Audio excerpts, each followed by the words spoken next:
नमस्कार। एससीजे लैब में आपका स्वागत है।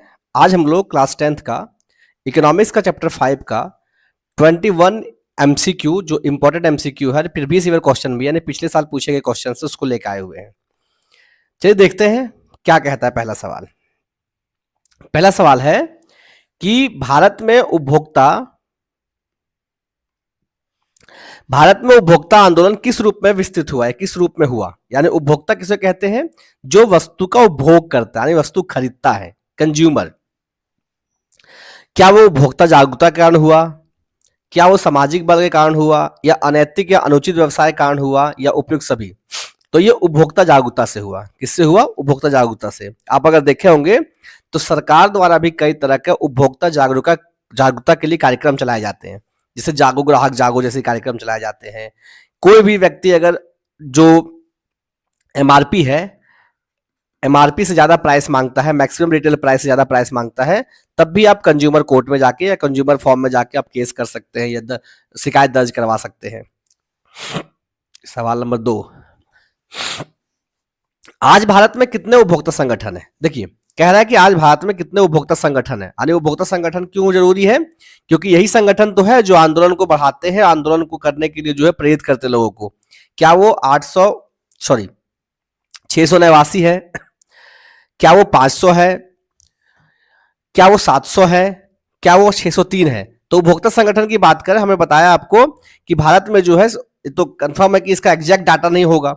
तो देखिए एग्जैक्ट डाटा ये दिया दोनों, तो ये तो नहीं होगा दोनों, या तो 500 से अधिक होगा या 700 से अधिक होगा। तो इसका आंसर है 700 से अधिक। ठीक है, जब भी संगठन वगैरह का बात पूछे तो इसका एग्जैक्ट डाटा नहीं हो सकता, क्योंकि संगठन बढ़ते और घटते ही रहता है। तो 700 से अधिक संगठन है। ये बहुत अच्छा क्वेश्चन है। तीसरा नंबर, सूचना पाने के अधिकार का अधिनियम कब पारित हुआ? सूचना पाने का अधिकार जिसको हम लोग आरटीआई कहते हैं, राइट टू इंफॉर्मेशन। यानी कोई भी सूचना आप पा सकते हैं। जैसे आपके घर के बगल में कोई रोड बन रहा है और उस रोड में कितना गिट्टी बालू छर्री मिला रहा है, आपको लग रहा है कि जो क्वांटिटी मिलाना चाहिए उससे कम मिला रहा है, तो आप 10 रुपये का स्टाम्प पेपर पे ऑफलाइन या ऑनलाइन, अब आजकल ऑनलाइन भी होने लगा है, आरटीआई कर सकते हैं। सरकार जो है उसकी जानकारी देगी कि इस रोड में क्या क्या चीजें मिलनी चाहिए। लेकिन ये कंफर्म है कि इतना स्लो प्रोसेस है और इतना दबाव है इस प्रोसेस में कि आरटीआई की सूचना हो सकता है रोड टूटने के बाद मिले। लेकिन फिर भी ये कानून हमारे देश में है। और ये कानून कब आई है? तो अक्टूबर 2005 में। कब आई है? अक्टूबर 2005 में। और इस कानून को मतलब पारित करवाने के लिए हमारे देश के महान गांधीवादी व्यक्ति अन्ना हजारे, जो भी जिंदा है, बहुत बुजुर्ग हो चुके हैं, वो व्यक्ति ने बहुत दिन तक आंदोलन किया था, मतलब अनशन किया था, आमरण अनशन। और उसके बाद सरकार को जो है ये कानून पारित करना पड़ा था।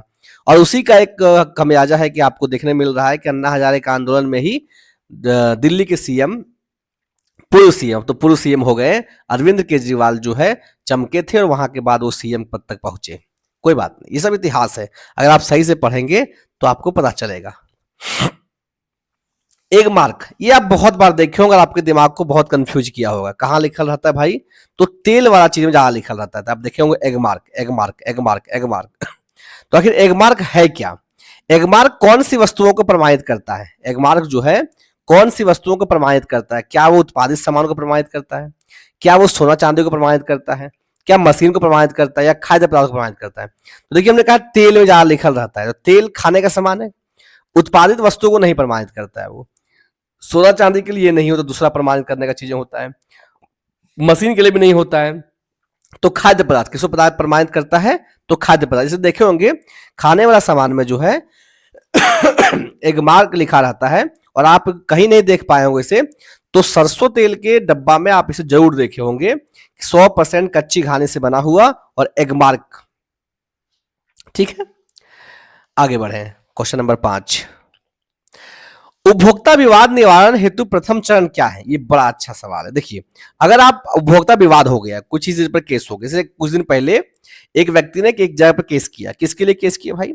एक व्यक्ति एक मॉल गया था, ठीक है, आप भी मॉल जाते हैं, मॉल गया, उसने कुछ सामान खरीदा, XYZ सामान खरीदा, ठीक है। अब मॉल वाले ने एक उसको बैग चिपका दिया। क्या दिया? बैग दिया, थैला दिया। लेकिन थैला तो दिया वो तो सही था, लेकिन थैला को 5 रुपया प्राइस भी लिया। अब उस थैला से जब प्राइस लिया तो उसने उसका विरोध किया कि नहीं, आप हमें थैला दे रहे हैं और थैला पे आपके दुकान का, आपके मॉल का नाम लिखा हुआ है, इसका मतलब इनडायरेक्टली आप मॉल का प्रचार कर रहे हैं हमसे, और प्रचार करने के लिए पैसा भी हमसे ले रहे हैं। तो उसने क्या किया, कंज्यूमर कोर्ट में केस किया। केस बहुत दिन तक चला, व्यक्ति हल्का संवेदनशील था और बहुत सारा समथिंग 5 करोड़ रुपया हर्जाना भुगत देना पड़ा उसे। और ये रूल हो गया है, नियम बना दिया गया सरकार की तरफ से कि अगर कोई मॉल जाते हैं और कोई अब इसका फायदा उठा रहा है, बैग का पैसा नहीं ले सकता है ठीक है। तो कंपनियां क्या करने लगी है, अब बैग में नाम देना छोड़ दे रही है। आप ध्यान दीजिएगा कि अगर बैग में नाम लिखा हुआ रहेगा, मॉल जाइएगा और आपको पैसा मांगेगा तो आप उसे बोल सकते हैं, लेकिन बिना नाम लिखा हुआ बैग का पैसा लेना शुरू कर दिया है वो। फिर आदमी दे भी रहा है। तो एक सवाल पूछ रहा है कि क्या उपभोक्ता विवाद निवारण हेतु प्रथम चरण क्या है। उपभोक्ता का विवाद हो गया, उसका निवारण हेतु पहला चरण क्या है, क्या वो उपभोक्ता जिला फोरम में जाएगा, क्या वो जिला न्यायालय जाएगा, क्या सेशन न्यायालय जाएगा, इनमें से कोई नहीं। तो वो उपभोक्ता फोरम, जिला फोरम में जाएगा। यानी जिला में जो उपभोक्ता मंत्रालय के जो बनाया गया, उपभोक्ता के जो बनाया गया फोरम है, उस जगह पे जाके शिकायत करेगा। सवाल नंबर 6, राष्ट्रीय स्तर पर उपभोक्ता न्यायालय को क्या कहा जाता है। अभी आपको पता चला कि जिला स्तर पर क्या कहा था, जिला फोरम न्यायालय, जो भी यह कहा जाता है, देखिए ध्यान से, जिला उपभोक्ता फोरम या उपभोक्ता जिला फोरम, ये जिला स्तर पर कहा जाता है।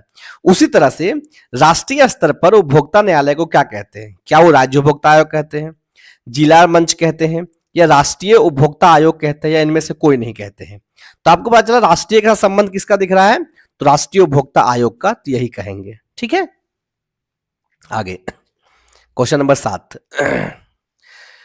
संयुक्त राष्ट्र ने उपभोक्ता संरक्षण के लिए दिशा निर्देश को कब अपनाया। संयुक्त राष्ट्र यानी अमेरिका ने उपभोक्ता संरक्षण के लिए, यानी उपभोक्ता का भी अधिकार का संरक्षण होना चाहिए। ऐसा नहीं है कि डिमांड और सप्लाई के हिस्सा से कभी भी बहुत ज्यादा दाम ले लिया जाए। जैसे मन करे कि मेरे यहाँ एक सामान बिकने वाला है, कि एक सामान है टूथपेस्ट मान लीजिए, और मार्केट में टूथपेस्ट का बहुत ज्यादा मांग बढ़ गया है, तो 10 रुपए का टूथपेस्ट हम 100 रुपए में बेचने लगे।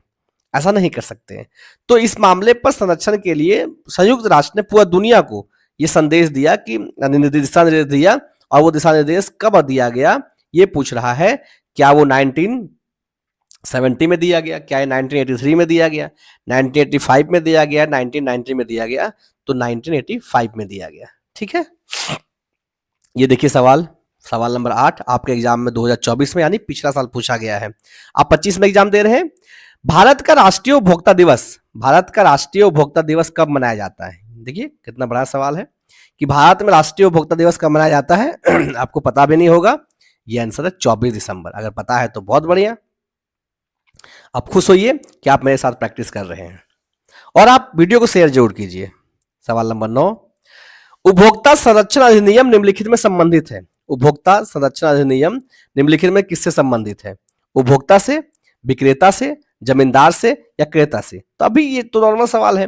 उपभोक्ता संरक्षण अधिनियम कैसे संबंधित होगा, उपभोक्ता से संबंधित होगा। विक्रेता क्या करेगा, उसमें बेचने का मतलब ही नहीं है। जमींदार क्या करेगा, और क्रेता का मतलब ही नहीं है। आगे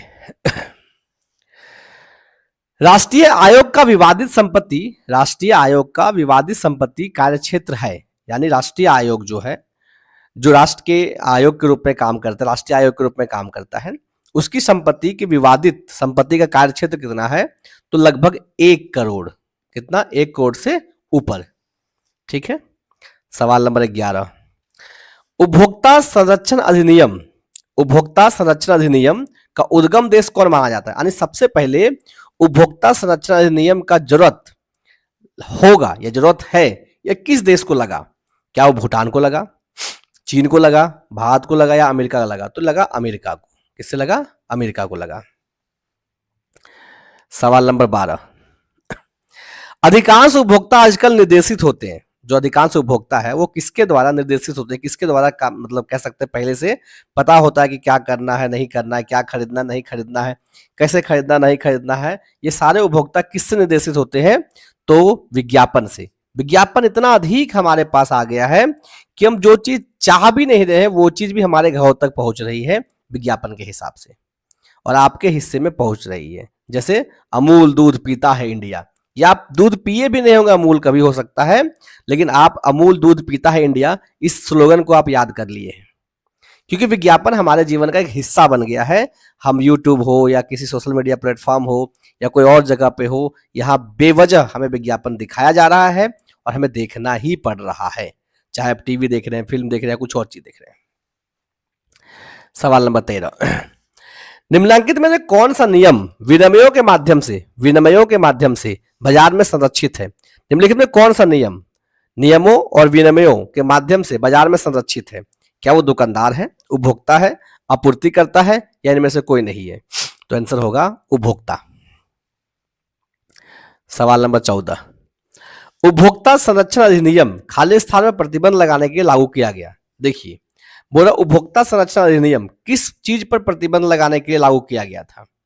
क्या वो महंगी वस्तुओं की बिक्री पर प्रतिबंध लगाने के बाद लागू किया गया था? नहीं, महंगी वस्तु तो बिकवे करेगा, जो महंगी है वो महंगी है।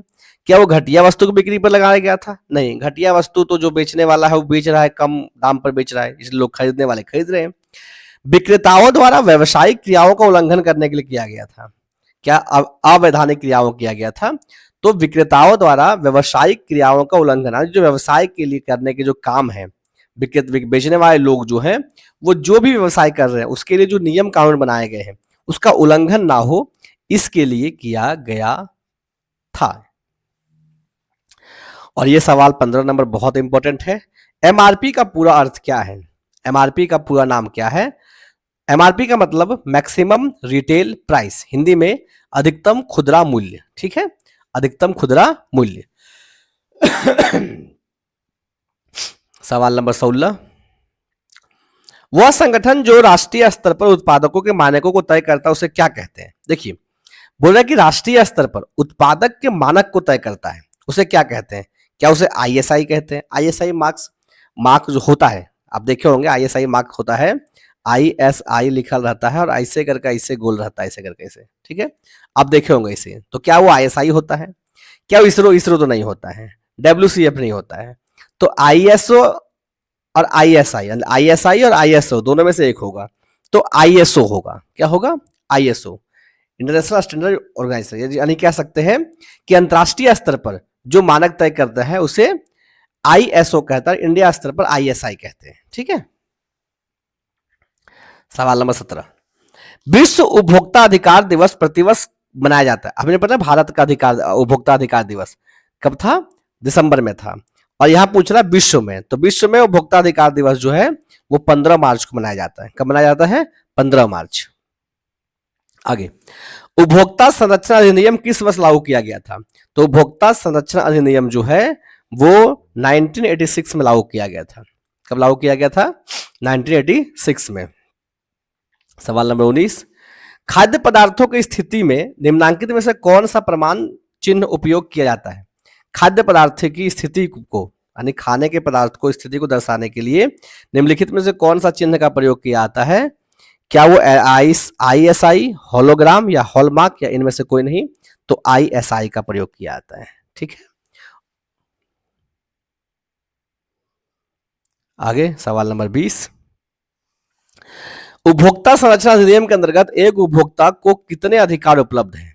उपभोक्ता संरक्षण अधिनियम के अनुसार एक उपभोक्ता को 6 अधिकार उपलब्ध हैं। कितने?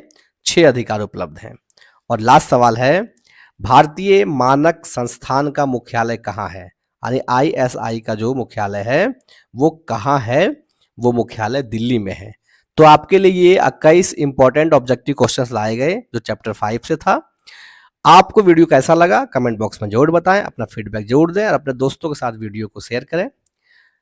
मिलते हैं नेक्स्ट वीडियो में, और इसका हम लोग थ्योरी भी लेकर आएंगे जो प्रीवियस ईयर क्वेश्चन भी होगा, और बहुत बेहतरीन सवाल होंगे जो आपके आने वाले एग्जाम के लिए भी इंपॉर्टेंट है।